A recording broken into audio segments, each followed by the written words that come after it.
I started recording. Really, I didn't start writing until like 7.5, 8, but I guess you could say that. And that was actually my first time putting on headphones and like, what is this? Oh, I can hear myself. Like, that was a crazy experience for myself. Yeah. I actually had a girl group. You would probably not believe that I had my own girl group. Like, they would want to go out and play recess and do all that girly stuff.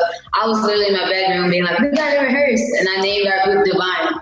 So Divinity, obviously, same thing. It talks about responsibility. It talks about being on the right path and shedding light and using your talent. So even at 7, I had the same mentality. I always thought of myself as like an older soul with a very youthful face. I don't know.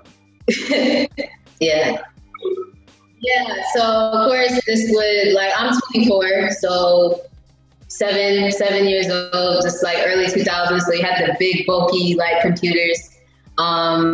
We might have even been using a Reason. Probably not even like Pro Tools or anything. Like, and it was fun. And I actually started rapping before singing. Like, a lot of people don't know that. Like, I don't know, my verse had to do with like posters of Chris Brown and talking about life stuff and just going to school. Like, it was simple, but I thought it was amazing because I've always been around music since I was 2. Like, I was actually there at Stankonia Studios. This was one of my family members, actually, my father. He's been in the music industry as well for a while.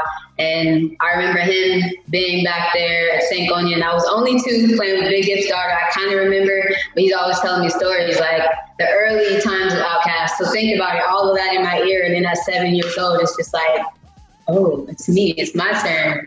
And from there on, like, it's just been growth.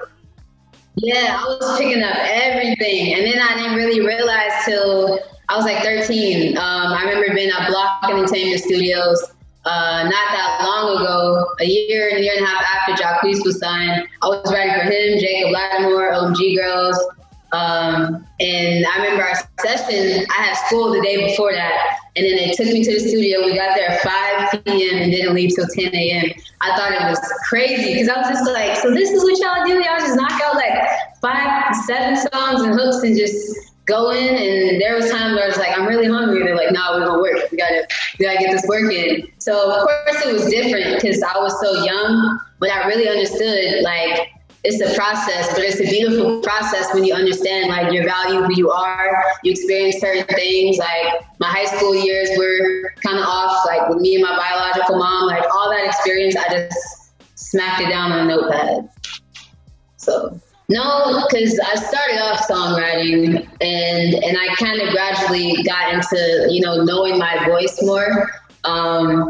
So I wouldn't say it was hard. I think the only thing that made it hard is maybe understanding that, yes, you can have your own sound, but you do have to give the people what they want in terms of like urban and radio. I never understood that at first. Like, I remember I would like get in the studio and kind of get stuck because I'd be like in this zone, but it was too futuristic. It was too like, wait, people will get it, but they're still, here. So the way to really transform into that is listening to your radios, your influences, to kind of get that ear for that and then put yours together, like kind of 50-50, so y'all can have this cool relationship. Like, okay, this is a trap beat, but I'm gonna do it my way. This is a pop beat, but I'm gonna add a little bit of dream and then do this and do that. The creative process of physically recording. But because I started off songwriting, that's kind of already optimistic. And I wrote for other people, so I already had to like get in everyone else's world for a little bit before I was able to really be Dream. So